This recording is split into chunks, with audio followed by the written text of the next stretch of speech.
Ang eksena ay lumipat sa isang malaking auditorium, puno ng mga estudyante ang mga upuan, at sa harap nito ay isang malawak na entablado na naghihintay sa ilalim ng mabibigat na pulang kurtina.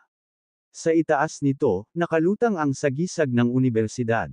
Ipinahayag ng isang announcer na oras na para ihayag ang estudyanteng itataas sa express class ngayong term, at pagkatapos ay tinawag ang ating bida sa entablado.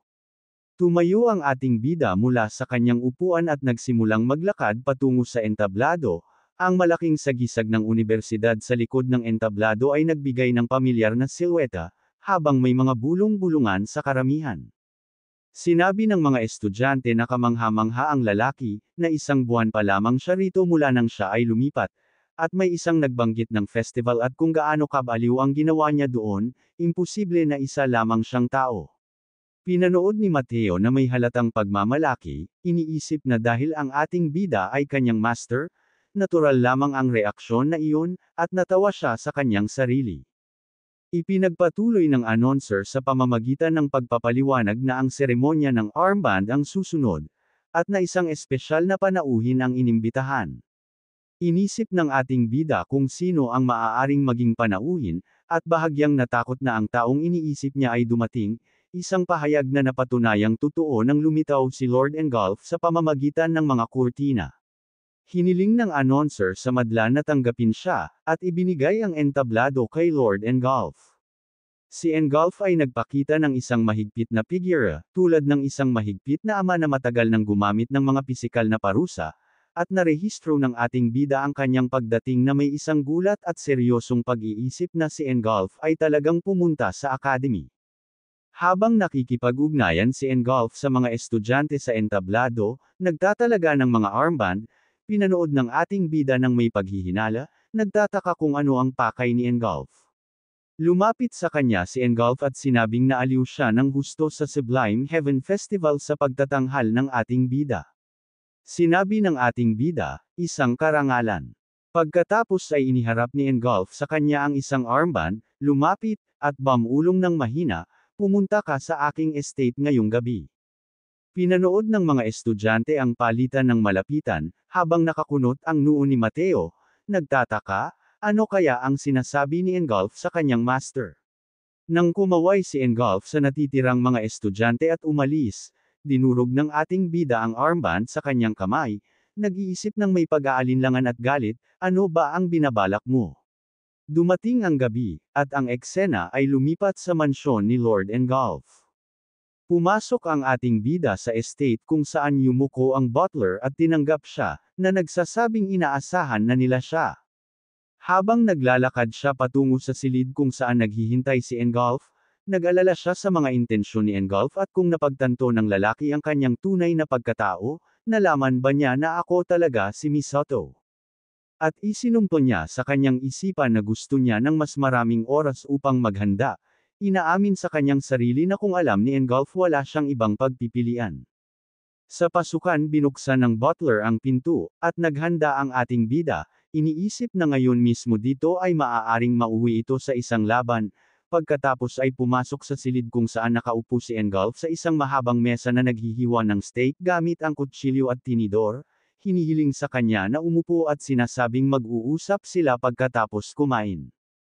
Umupo ang ating bida, naghihinala pa rin at nagtataka kung ano ang maaaring ibato ni Engulf sa kanya. Pagkatapos ng hapunan, nagdala ng tsaa ang isang lingkod, habang muling pinuri ni Engulf ang kanyang mga nagawa noong Sublime Heaven Festival, lalo na ang labanan sa itaas na palapag na nakakuha ng kanyang pansin. At pagkatapos, sa isang paghinto na naramdaman ng ating bida bilang isang masikip at mapanganib na katahimikan, nagtanong si Engulf sa isang seryoso at nagbabantang tono kung ano talaga ang itinatago niya. Ang tanong ay nagpatulo ng pawis sa ating bida at nag-isip, alam kaya niya kung sino ako? Hinuyam niya ang kanyang kamao sa ilalim ng mesa at nangatuwiran na kung talagang alam ni Engulf na siya si Misato ay mas direkta sana siya, kaya dapat ay nag-uusisa si Engulf para sa iba pa. Iginigiit ni Engulf na ang fusion spell na ginamit sa itaas na palapag ay life's work ni Iwako, isang bagay na inabot kay Iwako ng 20 taon upang likhain, at tinanong kung bakit ito nagagamit ng ating bida. Natawa ang ating bida sa kanyang sarili, iniisip na tulad ng naisip ko na si Engulf ay interesado lamang sa kanyang mahika at hindi alam na siya si Misato. At sumagot siya na noong nasa Japan pa siya, binigyan siya ni Iwako ng espesyal na pagsasanay at iyon ang dahilan kung bakit niya natutunan ang fusion magic. Nakita ni Engulf, habang humihigop ng tsaa, na nakakaintriga iyon.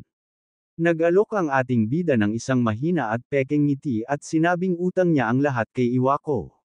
Ipinakita ni Engulf ang kanyang mga ngipin sa isang ngiti at nagkomento na parang isang bagay na gagawin ni Iwako, kinikilala na mahusay na pinagkadalubhasaan ng ating bida ang pamamaraan. Inilapag niya ang kanyang tasa ng tsaa sa mesa at binalaan ang ating bida na huwag gamitin ng mali ang kapangyarihang iyon. Tumayo at nagbigay ng mahigpit na paalala na kung hindi ay mauuwi siya tulad ni Misato, ang taong halos sumire sa mundong ito. Nang marinig iyon, naging seryoso ang mukha ng ating bida na natahimik, habang nagpapatuloy si Engulf, ikinukwento ang tungkol sa sakuna sa SSS Rank Dungeon 20 taon na ang nakalipas, kung saan nalunod si Misato sa sarili niyang lakas at ayon sa bersyon ni Engulf ay bumuo ng isang baluktot na plano para hilahin ang mga halimaw palabas ng dungeon.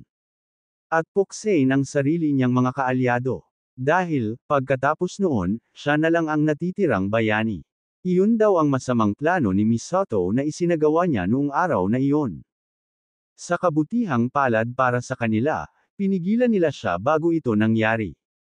Tumanggi ang ating bida na tanggapin ang mga kasinungalingang ito, lumaki ang kanyang mga mata sa hindi paniniwala, iniisip na ano.